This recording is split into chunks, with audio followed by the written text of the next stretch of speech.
கர்த்தருடைய நாமத்துக்கு ஸ்தோத்திரம். என்னுடைய பேர் ரிஷான், என்னுடைய மனைவியின் பேர் இவாஞ்சலின். நாங்கள் இங்கே சோழிங்கநல்லூர்லேருந்து வரோம். கல்யாணமாகி 3 வருஷமாக குழந்தை பாக்கியம் இல்லாமல் இருந்துச்சு. 3 வருஷங்கிறது ரொம்ப கம்மியாக இருந்தாலுமே அதற்காக பிரயாசப்பட்டு ஏகப்பட்ட ஹாஸ்பிட்டல் ட்ரீட்மெண்ட்டுன்னு சொல்லி ஒவ்வொரு மாதமும் அந்த மாதிரி போயிட்டு இருந்தோம். ஒவ்வொரு டைமும் பிரதருடைய அன்பரின் சத்தம் அந்த நிகழ்ச்சியை டிவியில் பார்த்து தான் கர்த்தர் உங்களுக்கு உங்கள் மலடியாக வைக்க மாட்டார், கர்ப்பத்தின் கனியை கொடுப்பாருன்னு ஜெபிக்கிறோன்னு சொல்லி ஒவ்வொரு மாதமாக இருந்தது. 2021 நவம்பரில் பிரதர் ஜெபிக்கிறப்போ சொன்னாங்க, நீங்கள் எப்போ பார்த்தாலும் ஆசீர்வாதம் கேட்டுக்கிட்டே இருக்கியே, நீ கர்த்தருக்கு என்ன செஞ்சேன்னு சொல்லி, நீ ஜெபிக்கிறியா, நீ வசனம் பைபிள் வாசிக்கிறியான்னு சொல்லிட்டு பிரதர் பேசினாங்க. அன்றைக்கி நான் பைபிளில் எழுதி வச்சேன், இந்த மாதத்துலேருந்து நான் பைபிள் டெய்லி வாசிப்பேன் அப்படின்னு சொல்லி நான் எழுதி வச்சேன். எழுதி வச்ச 3 மாதத்துலேயே கர்த்தர் எங்களுக்கு ஒரு கர்ப்பத்தின் கனியை எங்களுக்கு வெளிப்படுத்தினார். ஜனவரி மாதம் 2022 கர்த்தர் வெளிப்படுத்தி இந்த கனியை கொடுத்தாரு. அந்த மாதத்துலேருந்து ஒரு மாதமும் கன்சீவாக இருக்கிறப்போ ஒய்ஃபுக்கும் வீட்டில் அம்மா அப்பா எல்லாருக்குமே ஒரு மாதமும் ஒரு பிரச்சனைகள் வந்துக்கிட்டே இருந்தது. அப்போ ஞாயிறு ஆராதனைக்கு கூட போக முடியாமல் வீட்டிலே இருக்கிற சூழ்நிலைகள் நிறைய அந்த மாதிரி நோய்கள் இருந்துச்சு. அப்போது கர்த்தர்கிட்ட கேட்டேன், கர்த்தரே எந்த மாதிரி இருக்குது, நான் என்ன பண்ணுறது, கன்சீவாக இருக்கா, குழந்தை வயிற்றில் இருக்கிறப்போ என்ன பண்ணுறதுன்னு சொல்லி ஜெபிச்சிட்டு இருக்கிறப்போ அன்பின் பாதத்தில் அந்த இன்னொரு நிகழ்ச்சியில் பிரதர் பேசிகிட்டு இருக்கிறப்போ ஒரு தரிசனத்தை எனக்கு கொடுத்தார் கர்த்தர். அந்த தரிசனத்தில் சிங்காசனத்தில் உட்கார்ந்துருக்கிற மாதிரியும் நான் தலையை நிமித்து மேலே வரைக்கும் பார்க்க முடியல, அந்த கால் வரைக்கும் மடி வரைக்கும் தான் தெரியுது உட்கார்ந்துருக்கிறது. அந்த மடியில் ஒரு குழந்தை இருந்துச்சு. அப்போ கர்த்தர் எனக்கு என்ன சொன்னார்னா, உன் குழந்தை என் கையில் இருக்குதுடா, நீ எதுக்கு கவலைப்படுற, எப்பிராயுமே நான் உன்னை எப்படி கைவிடுவேன் அப்படின்னு சொல்லி கர்த்தர் அந்த நேரத்தில் எனக்கு வசனத்தை கொடுத்து அந்த மாதத்துலேருந்து ஆகஸ்ட் மாதம் வரைக்கும் கர்த்தர் வெளிப்படுத்தி நல்ல ஒரு குழந்தையை எங்களுக்கு கொடுத்துருக்கிறாரு. ஆகஸ்ட் மாதம் 3ஆம் தேதி இந்த குழந்தை பிறக்கிறதுக்கு முன்னாடியுமே அந்த டெலிவரி டைமுக்கு முன்னாடி நாங்கள் ரொம்ப ஜெபித்தோம். அப்பையும் டிவி நிகழ்ச்சி மூலிமா பிரதர் சொன்ன வசனம் என்னென்னா, ராஜாக்களும் ஆசாரியர்களும் உன்னோட சந்ததியில் வருவாங்கன்னு சொல்லி சொன்னார். அதே போல கர்த்தர் ஒரு ராஜா குட்டியை எனக்கு கொடுத்ததற்காக கர்த்தரை ஸ்தோத்திரிக்கிறேன். இதன் மூலம் கர்த்தரின் நாமம் வெளிப்படுவதாக. கர்த்தருக்கு ஸ்தோத்திரம். நான் ஏற்கனவே இங்கே சாட்சி சொல்லியிருக்கேன். எனக்கு செய்வின பிரச்சனையால் என்னுடைய முதல் குழந்தை இறந்து 4 வருஷம் ஆகுது. ஏப்ரல் மாதம் நான் வந்திருந்தேன். அப்போ அங்கிள் எனக்கு ப்ரேயர் பண்ணாங்க. இந்த கர்ப்பத்தின் கணிக்கை எல்லாத்துக்கும் ப்ரேயர் பண்ணுவாங்க. அப்போல்லாம் நான் அமைதியாக தான் உட்காந்துருப்பேன். இந்த கர்ப்பத்தின் கனிக்காக ப்ரேயர் பண்ணுவாங்க. கர்ப்பத்தின் கனியை பற்றி பேசினாலே எனக்கு ஆட்டோமேட்டிக்காக என்ன நடக்குதுன்னு எனக்கு தெரியாது, உருந்து பரண்டுட்டு தான் இருப்பேன். ஏப்ரல் மாதம் வந்தேன், ரொம்ப முடியல, விடுதலை கிடைச்சியும் 4 மாதம் நல்லா இருந்தேன். திருப்பம் ஏப்ரல் மாதம் ரொம்ப முடியாமல் ஆயிடுச்சு. அப்புறம் அங்கிள்கிட்ட ப்ரேயர் பண்ணேன். அவங்கக்கிட்ட போகும்போதே 10 பேர் நின்றுட்டுருக்காங்க. அதுக்கு முன்னாடி என்னால் போகவே முடியல. அவங்க முன்னாடி ப்ரேயர் பண்ணிட்டு அவங்க என்ன பண்ணாங்கன்னு எனக்கு தெரியாது. அதுக்கப்புறம் அங்கிளோடைய பாதப்படியில் நான் கீழே விழுந்த பிறகு அவங்க சொன்ன வார்த்தை மட்டும், இன்று காணும் எகிப்தியரை நீ என்றை காணாது இருப்பாய், என் மகள் இந்த மாதத்திலே கர்ப்பமாகி அவள் குடும்பத்தில் சந்தோஷம் உண்டாகட்டும் அப்படி சொன்னாங்க. ஏப்ரல் மாதம் அந்த மாதமே கர்ப்பத்தின் கனி ஏசப்பா எனக்கு கொடுத்துட்டாரு.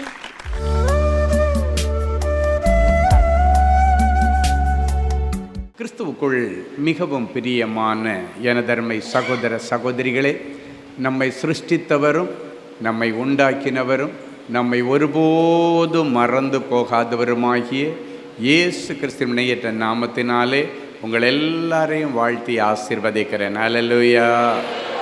எல்லாரும் சந்தோஷமாக இருக்கீங்களா? இனி ஒரு சூப்பரான மங்கள வார்த்தையோடு நான் உங்கள் மத்தியில் நிற்கிறேன். எடுத்து வாசிங்க. ஆதியாகமத்தின் புஸ்தகம் 49ஆம் அதிகாரம் 25வது வசனம் இப்படியாய் சொல்லுகிறது. எடுத்து வாசிப்போமா? உன் தகப்பனுடைய தேவனாலே அப்படி ஆயிற்று. அவர் உனக்கு துணையாயிருப்பார். சர்வ வல்லவராலே அப்படி ஆயிற்று. அவர் உயர வானத்திலிருந்து உண்டாகும் ஆசீர்வாதங்களினாலும் கீழே ஆழத்தில் உண்டாகும் ஆசீர்வாதங்களினாலும் ஸ்தனங்களுக்கும் கற்பங்களுக்கும் உரிய ஆசீர்வாதங்களினாலும் உன்னை ஆசீர்வதிப்பார். முதலாவது ஆண்டவர் தீர்க்க தரிசனமாய் சொன்னார், கர்த்தர் உங்களுக்கு எல்லா காரியத்திலும் துணை நிற்பார், சப்போர்ட்டா நிற்பார். இரண்டாவது ஆண்டவர் சொன்னார், மேலே வானத்திலிருந்து உண்டாகும் ஸ்பிரிச்சுவல் பிளெஸிங்ஸ், ஆவியின் வரங்களை உங்களுக்கு கொடுக்க போகிறேன் என்று சொன்னார். மூன்றாவது சொன்னார் உலக பிரகாரமான ஆசீர்வாதங்கள். அப்படின்னா வேலை, வீடு, வசதிகள், வாய்ப்புகள், செல்வங்கள், தோப்பு துறவு, என்னென்ன உலக பிரகாரமான ஆசீர்வாதம் வேணுமோ, திருமண வாழ்க்கை, எல்லாவற்றையும் ஆண்டவர் கொடுப்பார். நான்காவதாக ஸ்தனங்களுக்கும் கற்பங்களுக்கும் உரிய ஆசீர்வாதம்.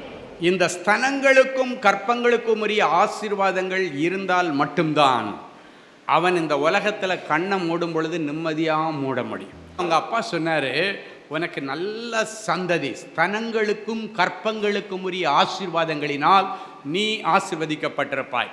ஒரு அழகான வசனம் ஆதியாகமம் 41, 51, 52 ஆகிய வசனங்கள் இப்படியாய் சொல்லுகிறது. எடுத்து வாசிப்போமா?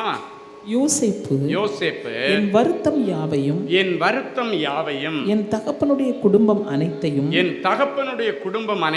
நான் மறக்கும்படி தேவன் பண்ணினார் என்று சொல்லி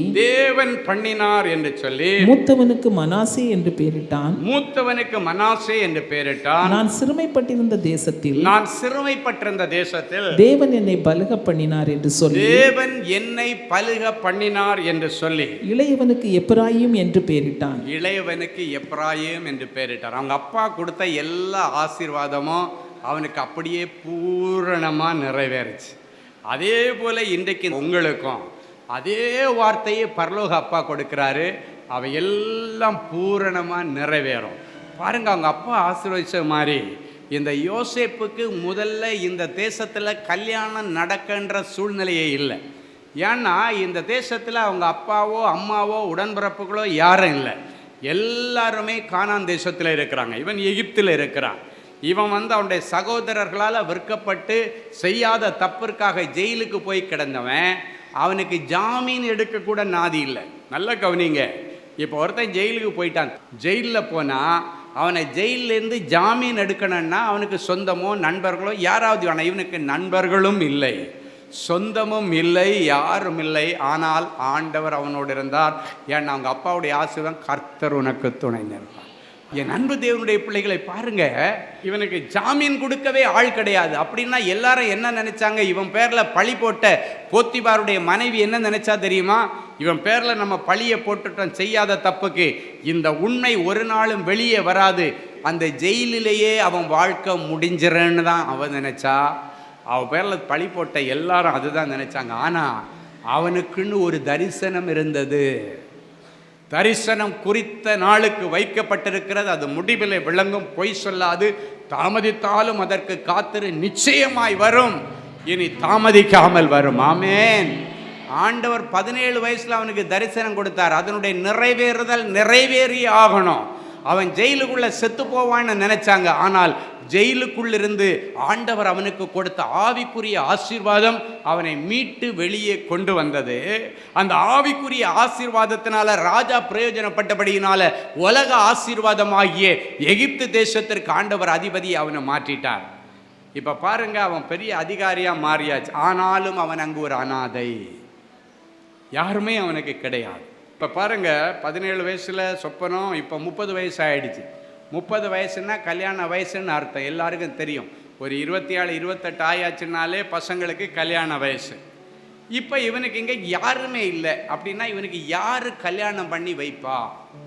யார் இவனுக்கு கல்யாணத்துக்கு பொண்ணு பாப்பா? யார் இவனுக்கு பொண்ணு கொடுப்பா? அப்பா அம்மா யாருன்னே தெரியாது, எங்கே இருக்காங்கன்னு தெரியாது, உடன்பிறப்புகள் யாருன்னு தெரியாது, சித்தப்பாவோ பெரியப்பாவோ அண்ணனோ தம்பியோ யாரும் இல்லாத ஒருத்தனை நம்பி எப்படி பொண்ணு கொடுப்பாங்க? அவனுடைய வாழ்க்கை கேள்விக்குறியாய் நின்றது. ஆனால் அந்த நேரத்திலே அந்த ராஜ்யத்தினுடைய ராஜா இவனுடைய கல்யாண வயது வந்தபோது இவனுக்கு யாரும் இல்லைன்னு அறிஞ்சு பரலோக அப்பா அந்த தேசத்தினுடைய ராஜாவிடத்தில் பேசி, நீ தான் என் பிள்ளைக்கு ஒரு பொண்ணை பார்த்து ராஜா வீட்டு கல்யாணம் மாதிரி பண்ணி வைக்கணும்னு ஆண்டவர் அவன் இருதயத்தில் ஏவினபடியினாலே இப்போ யாருமே இல்லாத இவனுக்கு ராஜா பொண்ணு பார்க்க ஆரம்பிச்சா. திரும்பி ராமேன்னு சொல்லுங்க. அதுலேயும் இவனுக்கு ஜீவனுள்ள தேவனை ஆராதிக்கிற ஒரு குடும்பத்திலிருந்து பொண்ணு கட்டி வச்சாதான் இவன் சந்தோஷமா இருப்பான்னு சொல்லி ஒரு ஆசாரியனுடைய மகளாகிய ஆஸ்நாத்தை இவனுக்கு கல்யாணம் பண்ணி வச்சான் ராஜா. ஆமே, நம்ம பாசையில் சொன்னா கல்யாணம்னு ஒன்று நான் நினைச்சு பார்க்க முடியாதுன்ற நிலைமையில ராஜா வீட்டு கல்யாணம் யோசேப்புக்கு நடந்தது. பைபிள் அழகாக சொல்லப்பட்டிருக்கு. அந்த ராஜா அந்த ஆசாரியனுடைய மகளாகிய ஆஸ்நாத்தை யோசேப்புக்கு கொடுத்தார். அப்படின்னா யோசேப்புக்கு நல்லபடியாக கல்யாணம் பண்ணி வச்சாரு. எத்தனை பேர் சந்தோஷம் ஆமேன்னு சொல்லுவீங்க?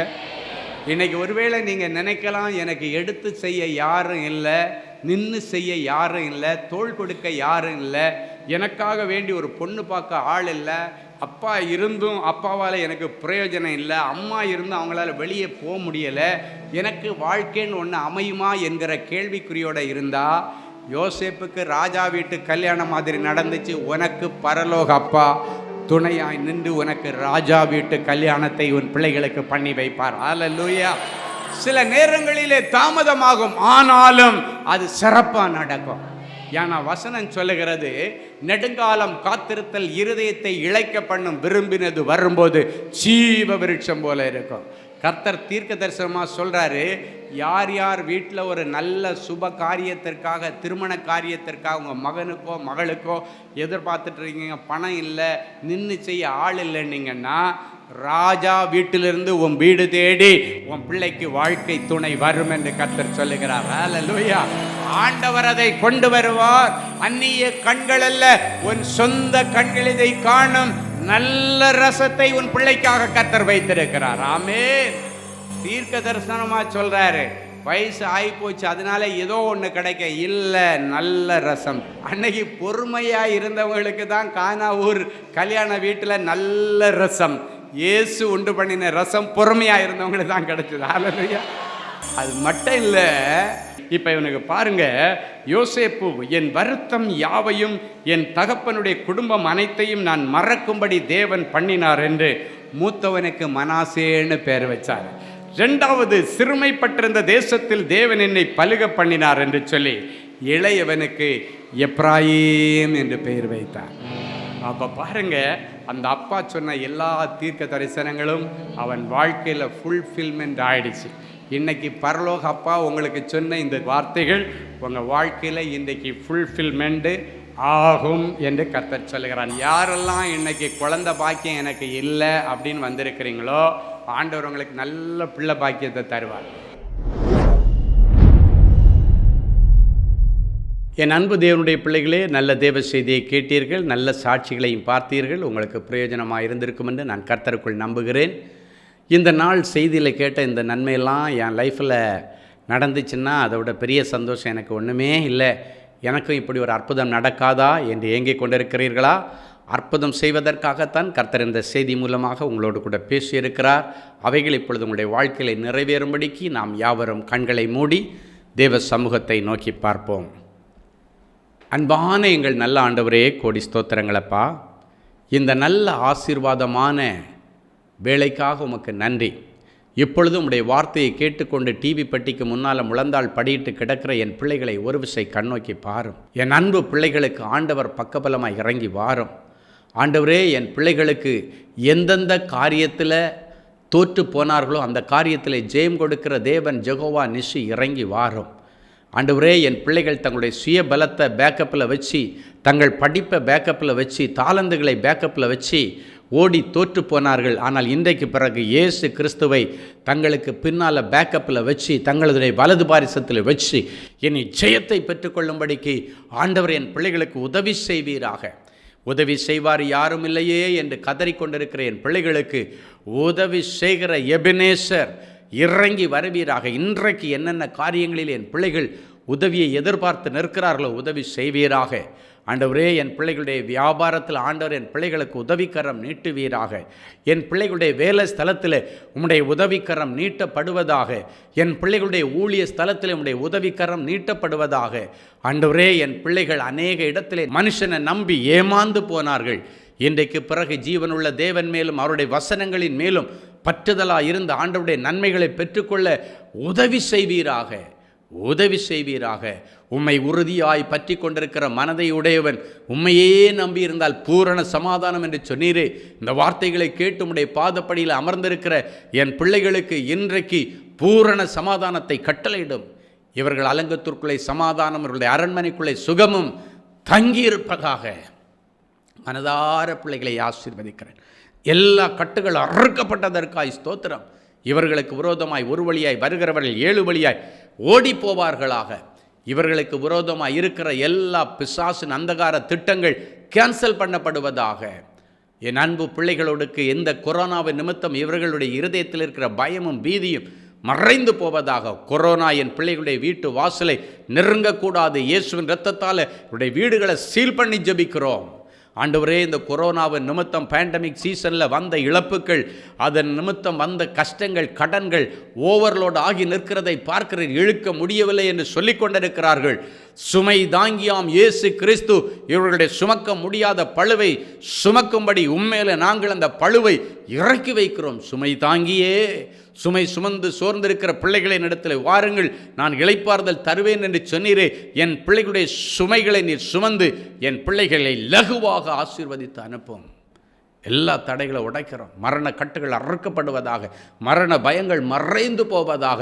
ஓவர்லோட் ஆகியிருக்கிற வட்டி, வட்டிக்கு மேலே வட்டி, எல்லா பேங்க் லோன்ஸுகள் எல்லாவற்றையும் ஆண்டவர் கிளியர் பண்ணி என் பிள்ளைகளை விசாலத்திலே கொண்டு வாரும். தயவு செய்து என் பிள்ளைகள் எந்த இடத்திலும் வெட்கப்பட்டு போகாதபடிக்கு என் பிள்ளைகளுக்கு ஜெயத்தை தாரும். இயேசுவின் மூலம் பிதாவே, ஆமேன், ஆமேன், ஆமேன். கிறிஸ்துவுக்குள் அன்பானவர்களே, ஆண்டவராகிய இயேசு கிறிஸ்துவின் இனிய நாமத்தில் அன்பின் வாழ்த்துக்கள்.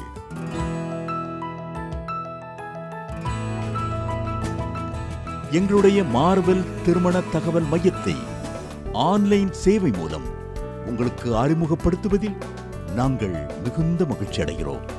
எங்களது மார்வெல் திருமண மையம் கிறிஸ்தவ குடும்பத்தில் திருமணத்திற்கு ஆயத்தமாயிருப்பவர்கள் தங்களுக்கு ஏற்ற வாழ்க்கை துணையை தேர்ந்தெடுக்க சிறந்த திருமண சேவை மையமாக இருக்கிறது. மேலும் மார்வெல் திருமண தகவல் மையத்தில் நீங்கள் பதிவு செய்வதற்கு எங்களது இணையதள முகவரி www.marvelmatrimony.com மற்றும் அலைபேசி எண் 7824855999 என்ற எண்ணிற்கு தொடர்பு கொள்ளலாம். சென்னை, நாகர்கோவில் மற்றும் மும்பை நகரில் உள்ளவர்கள் பதிவு செய்ய விரும்பினால் கீழ்க்கண்ட விலாசங்களில் உள்ள எங்களது அலுவலகங்களோடு தொடர்பு கொள்ளலாம். தேவனின் அன்பு ஊழியங்கள் எண் 14, ராமலிங்க நகர், OMR ரோட், SRP டூல்ஸ் அருகில், கொட்டிவாக்கம், சென்னை 41. Email info@marvelmatrimony.com. ஆண்டவர்தாமே உங்களை அளவில்லாமல் ஆசீர்வதிப்பாராக. ஜெனசிஸ் கிரியேஷன்ஸ் மீடியா அகாடமி நடத்தும் சம்மர் பிரேக் ஸ்கில் மேக். பள்ளி பயிலும் மாணவ மாணவியருக்கு ஒரு அரிய வாய்ப்பு. இந்த வருடம் ஏப்ரல் மற்றும் மே கோடை விடுமுறை முன்னிட்டு எங்களது ஜெனசிஸ் கிரியேஷன்ஸ் மீடியா அகாடமியின் மூலம் குறைந்த கட்டணத்தில் 7 தினங்களில் photography, videography, Photoshop, video editing ஆகிய தொழிற்கல்விகளை மிக சிறந்த முறையில் பயிற்றுவிக்க நாங்கள் திட்டமிட்டு உள்ளோம். மேலும் விவரங்களுக்கு எங்களது ஜெனசிஸ் கிரியேஷன்ஸ் மீடியா அகாடமியின் தகவல் தொடர்பு மையத்தை இன்றே தொடர்பு கொள்ளுங்கள்.